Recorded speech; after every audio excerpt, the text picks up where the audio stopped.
Particle అదే షేప్ని కలిగి ఉంది కాబట్టి అది ఒక డిస్టింక్ట్ షేప్ అనమాట. ఇంకా ఈ రెండు కండిషన్స్ కాకుండా రబ్బర్ బ్యాండ్ తీసుకుంటాం. వీ కెనాట్ స్ట్రెచ్, మనం దాన్ని ఏమంటే షేప్ మారదు అనేసి అని అన్నాము.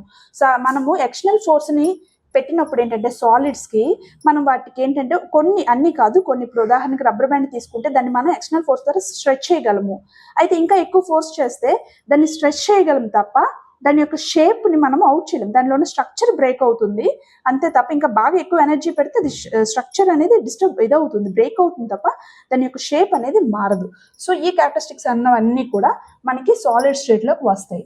ఇంకా రెండోది మనం కానీ చూసుకున్నట్లయితే liquid state. What about the liquid state? ఈ లిక్విడ్ స్టేట్లో ఏంటంటే దీనికి ఒక ఫిక్స్డ్ షేప్ అనేది ఉండదు. మరి ఏంటి అంటే ఫిక్స్డ్ వాల్యూమ్ అనేది ఉంటుంది. ఫిక్స్డ్ వాల్యూమ్ ఎలా ఉంటుంది అంటే, ఇప్పుడు 1 లీటర్ వాటర్ తీసుకున్నాం అనుకోండి, 1 లీటర్ వాటర్ తీసుకొని మెషరింగ్ జార్లో పోస్తే అది మెషరింగ్ జార్లోనే అదే వాల్యూమ్ ఉంటుంది.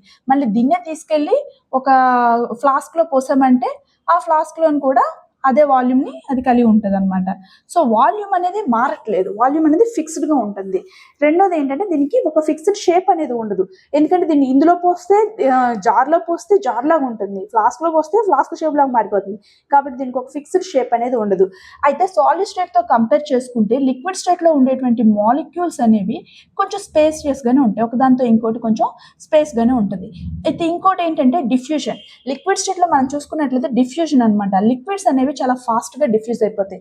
డిఫ్యూజన్ అనేది సాలిడ్తో కంపేర్ చేసుకుంటే లిక్విడ్స్కి డిఫ్యూజ్ అనేది ఎక్కువే ఉంటుంది, చాలా ఫాస్ట్గా డిఫ్యూజ్ అవుతుంది. సాలిడ్ స్టేట్ కన్నా కూడా లిక్విడ్స్ అనేవి చాలా ఫాస్ట్గా డిఫ్యూజన్ రేట్ అనేది ఉంటుంది.